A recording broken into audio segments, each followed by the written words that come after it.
Muy bien, gracias, doctor, por la invitación. Gracias a ustedes también por su presencia. Bueno, me voy a presentar, dar como un antecedente de quién soy. Yo soy moreliana, soy egresada de aquí, del Tecnológico de Morelia. Soy ingeniero bioquímico en alimentos. Soy la tercera generación de ingenieros bioquímicos de aquí.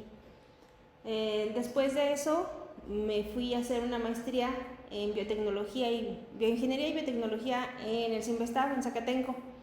Y ahí cambié un poquito mi línea. Mi línea siempre, bueno, más bien la ajusté.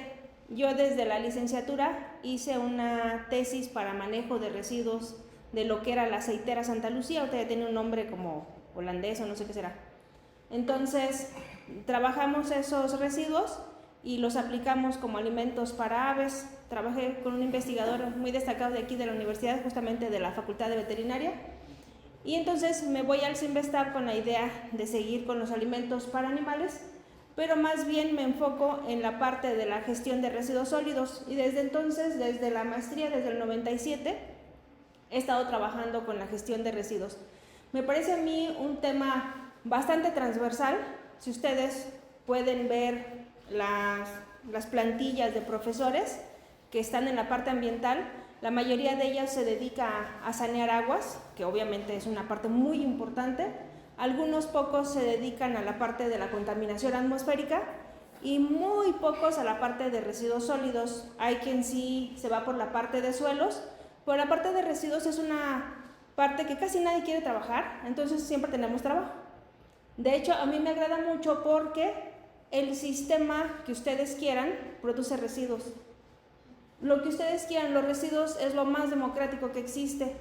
Los hacen hombres, mujeres, ellos, ellas, quienes sean. Ricos, pobres, con educación, sin educación, que están solo en su casa, que salen a trabajar. La generación de residuos es para todos lados, lamentablemente. Y es un tema que parece trivial porque ustedes depositan algo en un bote y misteriosamente desaparece, pero no desaparece, sino que genera un impacto grande. Entonces, lo que ustedes quieran ver como proceso genera residuos. Entonces, he tenido la oportunidad de trabajar en varios sectores, en el sector de la producción avícola, tanto de carne como de pollo, en la producción en los hospitales hemos hecho por ahí varios esfuerzos en toda la que es la generación de residuos que no son peligrosos, biológico-infecciosos, sino el resto de residuos que son de manejo especial. Estuve trabajando un tiempo también en el Istmo de Tehuantepec, donde bajé para ver, todos hablamos de lo bonito que son las energías verdes, estamos muy contentos, y wow, Bimbo, el Oxxo, todos usan energía verde, y no, hombre, nos sentimos orgullosísimos, pero la verdad es de que cuando ves el proceso a través de una persona que gestiona residuos, y ni siquiera escarbas, sino comienzas a preguntar, bueno, ¿dónde está el plan de manejo para los aerogeneradores que se van a estar desmantelando? El primer campo de aerogeneradores de nuestro país se construyó en el 94 por ahí por CFE, entonces ese ya ahorita ya caducó tecnológicamente. Pero entonces ustedes preguntan, bueno, ¿y qué va a pasar con esto? No hay un plan nacional de manejo de residuos para los aerogeneradores. Y si ven que se está implementando el campo de aerogeneradores más grande de América Latina en el Istmo de Tehuantepec. Entonces, mientras que suena muy bien, wow, pero ustedes van y ven ni siquiera con lupa, nada más con mis lentes, ven y la gente de ahí no tiene luz. Entonces hay algo como que no me dan las cuentas, ¿no? Y ya comienzas a ver los contratos que hay de la gente, comienzas a ver cuánto pagan por ese mismo contrato en España, cuánto pagan aquí, y comienzas a ver, bueno, pues ¿qué va a pasar? Obviamente pues nos van a cobrar a todos nosotros el desmantelamiento. CFE calcula que desmantelar un aerogenerador, solo bajarlo, no procesarlo, solo bajarlo cuesta $1 millón. Entonces, ¿quién lo va a pagar? Pues ustedes con sus impuestos, yo con mi pensión, el doctor con su pensión. Pues eso, ¿o quién más lo va a pagar? Porque si ustedes ven incluso en Google, el primer campo de aerogeneradores que está en la venta ahí cerca del municipio de Juchitán, solamente está en el piso, nadie le está haciendo nada. Porque además hay un despapalle administrativo. Algunos de esos aerogeneradores, si se caducan, CFE se tiene que hacer cargo. Si se siniestran, el seguro tiene que hacerse cargo y pasa a ser de una dependencia federal extraña que no está haciendo nada. Entonces ahí hay un problema grande, no hay un plan. Todas las hélices que hay hasta ahorita son de fibra de vidrio, que en México no tenemos ahorita tecnología económicamente factible para reprocesar fibra de vidrio. Entonces todas las hélices van a quedar por ahí. Obviamente el acero pues es fácilmente reconvertible, lo pueden subir a Puebla, el acero, el cobre, todo eso lo pueden subir. Pero es muy interesante ver todos los procesos a través de los ojos de alguien que gestiona los residuos. Siempre pregúntense, bueno, y ahora que compré esta mochilita café, ¿cómo la voy a disponer? ¿Se la damos al sobrinito o se la damos a la señora del aseo? ¿Pero qué va a pasar con esa mochila al final? Porque no es una, son cientos, que a los años suman miles. Y van ustedes aquí al relleno sanitario que estuvimos nosotros el lunes y tenemos un ingreso diario de entre 800 y 1000 toneladas que producimos los morelianos de basura, de materiales que podríamos reusar, recuperar, reutilizar e ingresarnos en un tipo de economía circular, que es un tema que seguramente ustedes en sus clases de sustentabilidad están ya manejando con mucha soltura, mucho más que yo. Entonces, para mí es muy importante el tema. Ustedes denme un proceso y seguramente tiene residuos de los más finos que producen el 1 o el 2% de residuos, es la industria farmacéutica, obviamente por los costos, ¿no?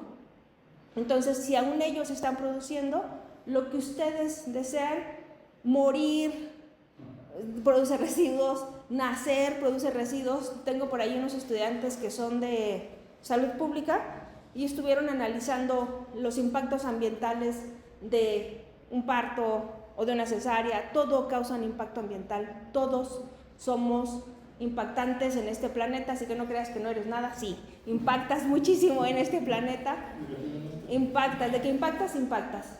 Entonces, ya yéndome a lo mejor, este es uno de mis hobbies. A mí me agrada mucho el mezcal como proceso. Yo, la mitad, mi 50% de mis genes son oaxaqueños.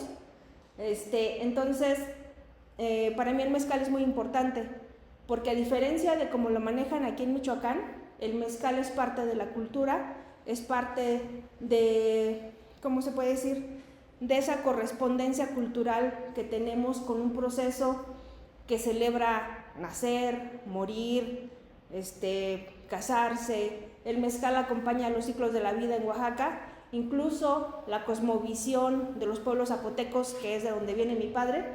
Se supone que los pueblos zapotecos venimos, me lo voy a incluir, venimos del cielo, y aún en esa visión se tiene en mucha estima las plantas como los magueyes, que de repente la vemos en la carretera y le damos nada de valor, pero tienen una visión muy importante para nuestra visión como pueblos originarios, que nos guste o no. Todos tenemos un origen aquí, todos tenemos un mestizaje importante, y entonces, como parte de las cosas que a mí me agrada estudiar, porque no solamente se estudia, sino se disfruta el mezcal. Quien lo use solamente para embriagarse y está bien, no lo critico, me parece que se pierde de toda la parte mágica, de toda la parte mística, espiritual, de una bebida que se produce aquí en nuestro país y en ningún otro lado, porque tenemos una denominación de origen. Entonces, yendo a trabajar con la gente que es productora de mezcal, hay de muchos tipos de productores, ese es otro rollo. Entonces, se plantea este aprovechamiento de los residuos de la producción del mezcal. Y vamos a ver, voy a tratar de explicar más o menos qué es lo que estamos haciendo. Esta presentación la había hecho con los ojos de presentársela a ellos, a los productores, así que ténganme paciencia, no está tan técnica a lo mejor como ustedes requerirían, pero voy a tratar de comunicar esta información. Entonces voy a comenzar. Bueno,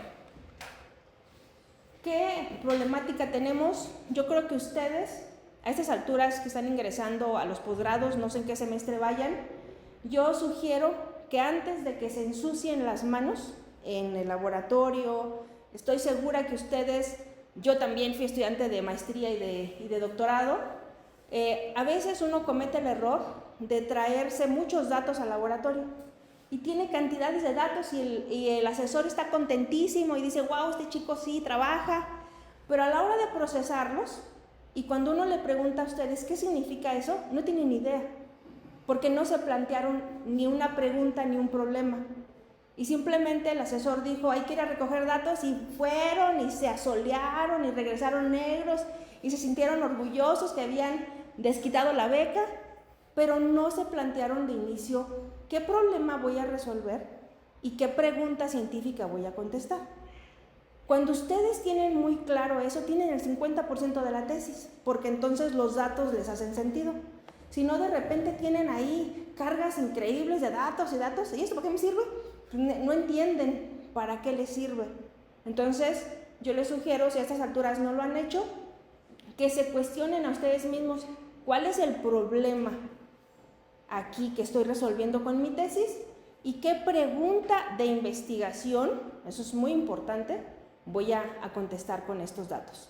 Si lo tienen claro, están del otro lado. Entonces, vamos a plantear aquí algunas de las problemáticas que tenemos en esta industria del mezcal, para que ustedes se den cuenta más o menos. Todo lo que es rojo son los estados que tienen denominación de origen del mezcal. Si ustedes hacen mezcal, por ejemplo, en Chihuahua, no se puede llamar mezcal, es un destilado de lo que ustedes quieran, pero legalmente no se puede llamar así. Tenemos una denominación de origen, no es en todo México. Michoacán es muy interesante porque Michoacán tiene doble denominación. En Michoacán puedes hacer tequila y puedes hacer mezcal, está válido. El 90% de la producción de mezcal, obviamente, pues es en Oaxaca, y el resto se divide entre todos los demás estados. Entonces, cuando ustedes vayan a tomar mezcal, pregunten de dónde es. Usualmente les van a dar, aquí posiblemente les den un mezcal michoacano o les ofrezcan un mezcal oaxaqueño, pero el 70% de las botellas va a ser de un agave que se llama espadín. Es el más común, es muy noble, sale como a los 7 años, así que es el más socorrido por los productores. En cada lugar hay agaves endémicos. Por ejemplo, nosotros, Guerrero, tenemos un agave chaparrito, muy chinito, justamente así le dicen, el chino, que se llama cupriata. Es chiquito, es como primo del tobalá que traigo aquí tatuado, y su característica es de que sus espinas son muy cobrizas, por eso se llama cupriata, por el cobre de las espinas. Cuando es bebé, sus espinitas son rojitas, son muy chiquitas, son muy bonitas. También tenemos aquí en Michoacán un agave muy grande que le dicen el alto o el grande. Es como muy bronco, yo creo que más alto que yo, que no soy muy alta. Por esa cosa es impresionante y se llama inequidens. Su nombre, inequidens, significa que sus espinas son de diferentes tamaños, es decir, no son iguales, están irregulares. Entonces, ese agave es endémico de aquí de Michoacán y es muy particular porque sí se puede trabajar, da un mezcal muy sabroso, pero no tiene mucho azúcar. Entonces, como no tiene mucho azúcar, lo que hacen aquí en algunas zonas es de que le ayudan a la fermentación y le añaden un poco de pulque. Eso solamente sucede aquí en Michoacán, la norma lo permite y queda una bebida muy, muy particular, muy sabrosa. Michoacán, entonces tenemos cupriata, tenemos inequidens, obviamente espadín. En el norte del país ya tenemos cada quien sus personalidades, el agave duranguensis en Durango, San Luis usa mucho el tequilana Weber, el que usan los de Jalisco, para producir mezcal. A mí no me agrada en lo particular, pero pues ellos es lo que usualmente veo que ofrecen. Tamaulipas tiene un agave que no recuerdo cómo se llama, pero es de colores rojos y amarillos, muy, muy bonito, que lo llevaron a Oaxaca, pero como que no le gustó el clima y bueno, pues ahí no salió muy bien la cosa. Los poblanos, fuerte recomendación, si pueden probar un tequila poblano, la verdad es que esos tipos se la rifan, tienen mucho cuidado con su mezcal, es una bebida que vale la pena disfrutar. Bueno, entonces, eso es cómo funciona el mezcal en nuestro país. ¿Y cómo se elabora el mezcal? Bueno, lo que sucede principalmente, lo primero obviamente pues es ir y cultivar los agaves. Tenemos aquí en México agaves que solamente son nuestros, no existen en otro lado. Algunos son microendémicos, como unos karwinskis que existen en Oaxaca, solamente son de ciertos pueblos, no hay en otro lado. Después de que los tienen aquí, vamos a suponer que es un espadín. Entonces lo cultivan 7 años. Las formas antiguas sugieren que hagas esta jima, esta cosecha en luna llena.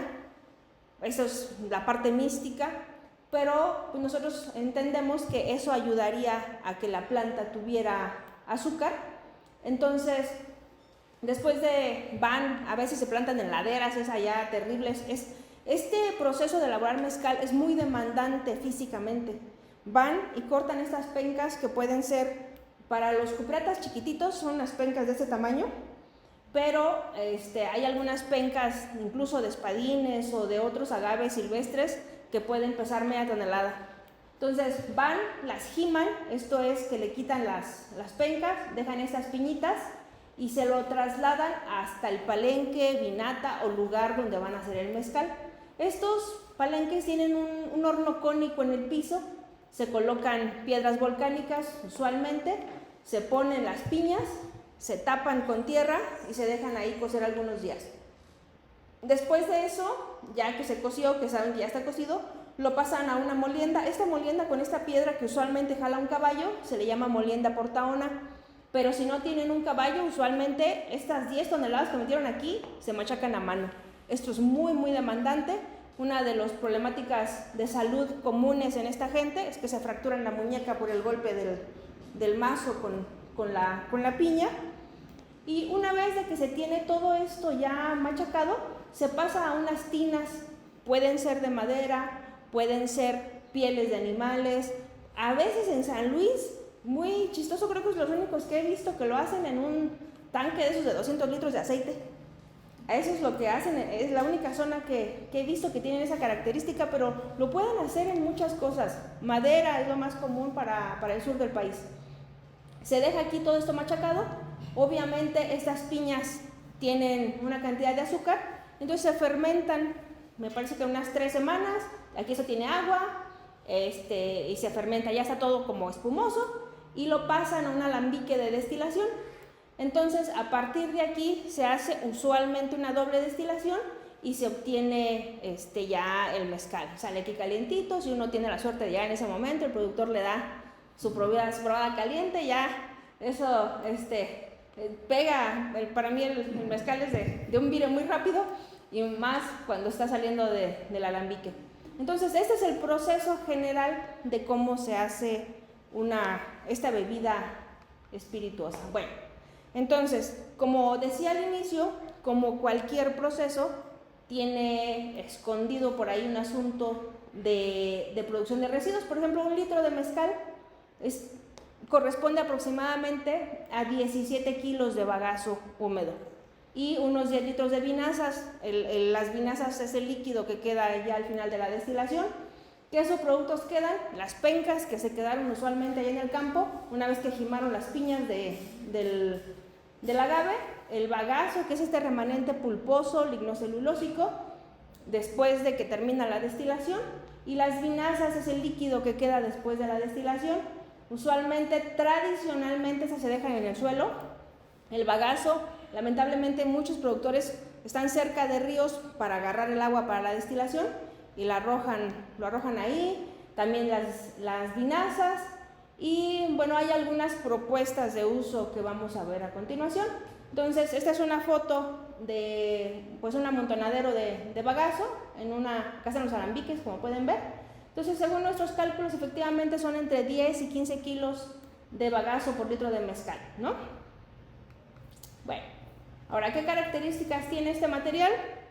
Bueno, ay Dios, aquí se me movió esto, pero bueno, pueden compartir algunas de las características. Tenemos, por ejemplo, distintos tipos de agaves. Este agave lechuguilla se da para el norte del país. El angustifolia es el famoso espadín. Este karwinski es el que les digo que es microendémico de Oaxaca, solamente lo encuentran por allá. Este potatorum es un tobalá, un marmorata que es como un tepestate, este es muy grande también, muy sabroso. al final de cuentas la bebida queda como, sabe como, ustedes les recuerda un poquito a mar, a mariscos, estos Karwinskis saben como a cuero, a humo, esos Potatorum también, este es mi favorito. Bueno, entonces el porcentaje de bagazo que puede quedar, como ustedes pueden ver, de estos quiches es casi del 70%, el espadín casi 60%, y aquí tenemos las proporciones que quedan de bagazo por litro de mezcal, y vamos a suponer por humeada andarían quedando, que les gusta, entre 3 y 4 toneladas de bagazo por una ¿cómo dicen ellos? Por una tapada. Una tapada le llaman al proceso de que llega, que cocen las piñas hasta que sacan el mezcal.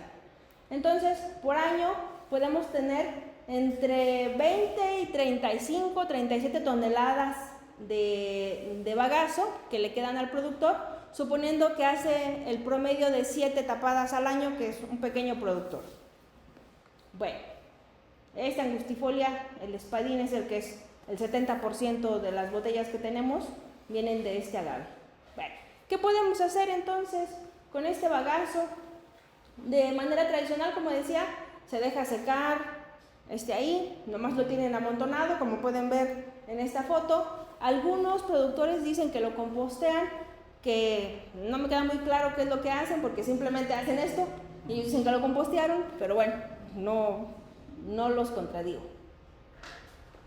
Ahí Dios, aquí, ¿qué pasó? Bueno, no sé por qué no se ven mis cuadritos, pero bueno, ¿qué se puede hacer entonces de opciones básicas? Algunas personas lo usan para rellenar algunas zanjas. Algo de este bagazo se puede ir para hacer como, ¿cómo se llaman? Adobes, que pueden usar paja, bueno, pues usan este bagazo, lo reusan, un poquito de lo queman para iniciar el proceso en el horno. O sea, hay algunas opciones como que rápido le pueden dar un proceso. Algunas opciones avanzadas, ya que hay que meterles un poquito de procesamiento, si se les da un pretratamiento físico, químico, biológico, es muy interesante todo lo que puede salir de podemos llevarlo hasta la fermentación y producir algunas enzimas o antibióticos. Nuestra propuesta es que este derivado, este material, se pase a briquetas que el mismo productor pueda utilizar. Unas cosas que también estuvimos estudiando en el laboratorio es este material, convertirlo en un material absorbente, bueno, aprovecharlo con un material absorbente. También se puede pasar a la industria de los bioplásticos. Incluso un trabajo que estábamos desarrollando con el Tecnológico del Estado de México, no recuerdo el nombre, es obtener microcelulosa a partir de este material para darle fuerza a los bioplásticos. Bueno,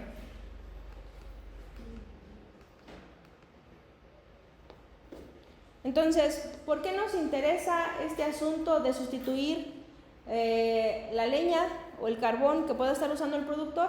Bueno, en primera es un material que está ampliamente disponible, o sea, el productor ya tiene ahí 40 toneladas y el componente de energía en realidad no está tan alejado de algo que les pueda servir o aprovechar a ellos. Entonces me parece que es una propuesta que ellos pueden usar dentro de su mismo proceso. Bueno, entonces, estas briquetas son briquetas de biomasa. Obviamente ustedes ya manejan el término de la biomasa, que es una de las fuentes para las energías renovables, derivada obviamente del sol.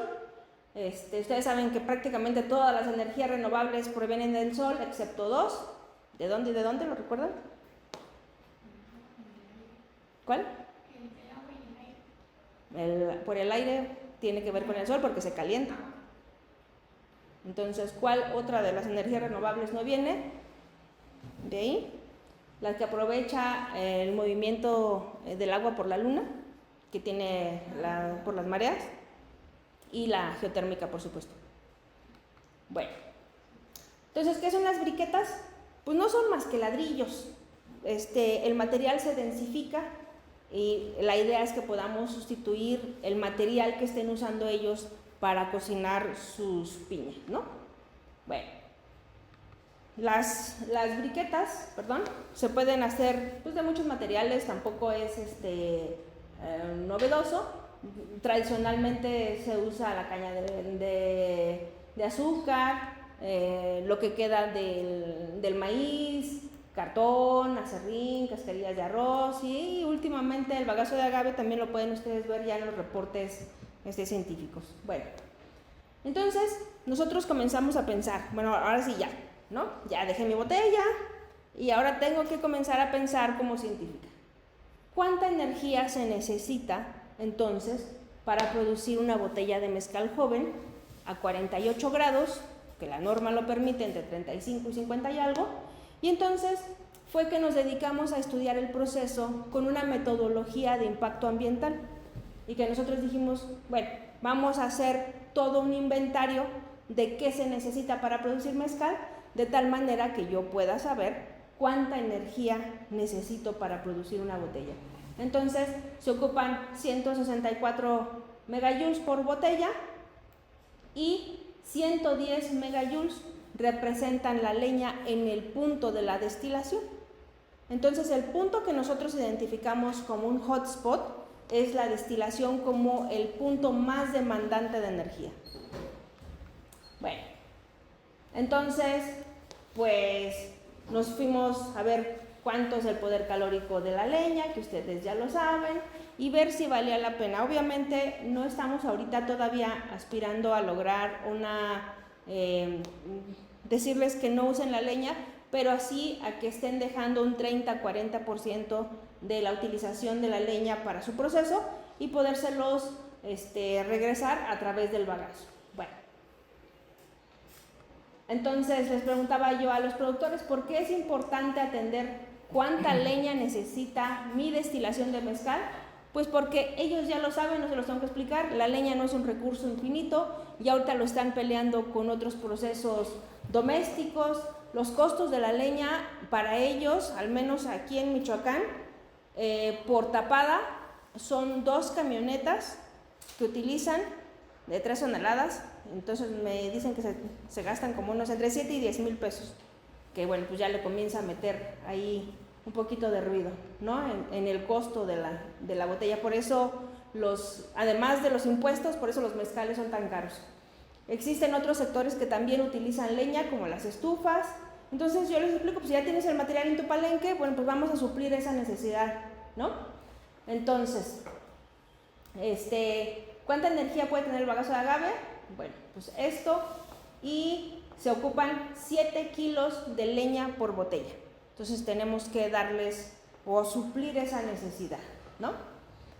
Entonces, más o menos esa cantidad de energía, en el mejor de los casos, lo pudieran suplir 14 kilos de bagazo, si lo pudiéramos procesar de la manera correcta. Todo esto, por supuesto, está en el papel y ahora tenemos que ir a ver cómo funciona, ¿no? Bueno. Ok, otra de las cosas que nos importaba también es la velocidad de la quema, porque si la quema es demasiado rápida en el momento de la destilación, la temperatura es tan elevada que más bien tira el líquido que van a destilar en vez de separarlo. Entonces por eso teníamos que conseguir que fuera una briqueta que pudiera darles la cantidad de energía que se necesita y además que la combustión fuera no tan rápida. Ustedes conocen, por ejemplo, la famosa frase llamarada de petate, que significa que se incendia muy rápido. Entonces, con esa rapidez, pues lo único que hace es desperdiciar la tina que ya está fermentada. Bueno. Ok, entonces, ¿cómo hacemos las briquetas? Este es un proceso general: recolectar la materia prima, necesitamos un aglomerante natural, que puede ser el papel, el cartón, algunas hojas, puede ser algo almidonoso, puede ayudar a la aglutinación de estas briquetas. Se moldean, se prensan, puede ser un secado natural o mecánico y después almacenarse. Ese es un proceso general de cómo se elaborarían las briquetas. Y qué cantidad y tipos de cantidad de bagazo tenemos. Bueno, es muy importante, esto no les he dicho. La normativa ambiental en nuestro país explica que cuando alguien tiene más de 10 toneladas de un residuo al año lo hace un generador de residuos de manejo especial. Entonces, un productor, pequeño, que les dije que en promedio tiene unas 7 tapadas al año, se queda con 40 toneladas, pues ya está bastante arriba de lo que la normativa ambiental considera ya un gran generador de residuos de manejo especial. Bueno, entonces este es otra vez el diagrama de cómo estuvimos haciendo las briquetas, que no tengo las fotos de cómo las estuvimos haciendo aquí con el doctor Cruz, que también nos ayudó, pero bueno, esta es una briquetadora, básicamente simplemente hacer ladrillos, ¿no? Lo más importante era la formulación, esas son las briquetas que estuvimos obteniendo, y esta es una escala industrial que después de obtener las briquetas los pueden pasar a carbonización y obtener carbón vegetal. Nosotros nada más nos estamos quedando en las briquetas porque no tenemos el equipo para esa carbonización. Bueno, este es como se ve el equipo para la carbonización. ¿Y qué ventajas y desventajas tendría producir y usar briquetas en el palenque? Bueno, pues las ventajas o lo que ya tienes es que el material lo tienes, puedes sustituir de manera parcial o total la demanda de leña en el palenque, no tendría el productor gastos de transportación. Ahorita voy a explicar esto de las etiquetas verdes y la comunicación ambiental y del marketing verde, la inclusión en la economía circular, la posibilidad de que él mismo comercializara la briqueta y en un momento, en una tercera etapa, poder llegar a carbón. ¿Qué desventajas tiene esto? Siempre es muy importante saber que cuando hacemos una propuesta, siempre tiene ventajas y desventajas. Si alguien te dice, no, son puras ventajas, ahí hay algo que está mal. ¿Qué desventajas tenemos? La formulación de la briqueta puede incluir la adición de otros materiales, que eso va a costar. Hay una inversión inicial para el equipamiento, es de labor intensiva si se queda con un equipo manual, requiere un periodo de aprendizaje para la formulación adecuada. Las cenizas sí andan más altas, al menos de lo que obtuvimos aquí en el laboratorio del Dr. Cruz, andan alrededor del 12%, y depende de la disponibilidad del sol para el secado, si es que no se tiene una cámara de secado. Bueno, les comentaba yo a los productores que la gestión de sus residuos es un trabajo de todos, igual que la gestión de residuos urbanos o residuos domiciliarios. Es urgente que también los que toman decisiones les puedan ayudar a ellos, que el sector académico tenga propuestas y que los productores se responsabilicen y no nada más depreden todo lo que está a su alrededor, como contaminar el río o acabarse todos los agaves, etc. Bueno, entonces, les voy a explicar ahora ya tienen la visión de cuál es el problema, cómo está el asunto por allá, qué se puede hacer, pero también, como les comentaba con los aerogeneradores, hay que conocer las implicaciones ambientales de todo lo que hacemos, porque todos tenemos impactos ambientales. Entonces, lo que usamos en mi equipo de trabajo es una metodología de estimación de impacto ambiental que se llama análisis de ciclo de vida. Esta está basada en la familia de las ISO 14000, ahí está normado qué es lo que se debe hacer con esta metodología, y es una metodología que tiene 4 etapas donde se declaran los objetivos y el alcance, se analiza un inventario, es decir, todo lo que se hace en el proceso se analiza el impacto de este inventario y se interpreta. Parece que es sencillo, pero usualmente nada más obtener el inventario usualmente nos toma como un semestre y medio. Es bastante intensivo de labor también aquí. Bueno, entonces, igual que un ser vivo, que siempre nos dicen nace, se reproduce y muere, cualquier producto o cualquier servicio tiene etapas de ciclo de vida. ¿Cómo nace? Se extrae la materia prima. Después de eso, se fabrica lo que sea que necesitemos, se embala, se transporta, las personas lo utilizan y tiene un periodo de muerte, que es que se recicla o que se desecha.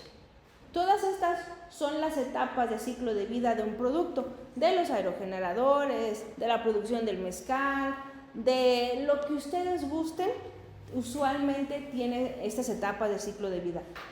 Conocer cada uno de los inventarios de estas etapas nos ayuda a calcular los impactos ambientales. Tenemos aquí nuestra metodología. Esta verde lo pasamos por metodologías, es un sedazo ambiental y nosotros te decimos, utilizas tanta gasolina, utilizas tanto ¿cómo se dice? Insecticida o plaguicida, utilizas algodón, utilizas azúcar, todo eso lo contabilizamos y lo traducimos en impactos ambientales.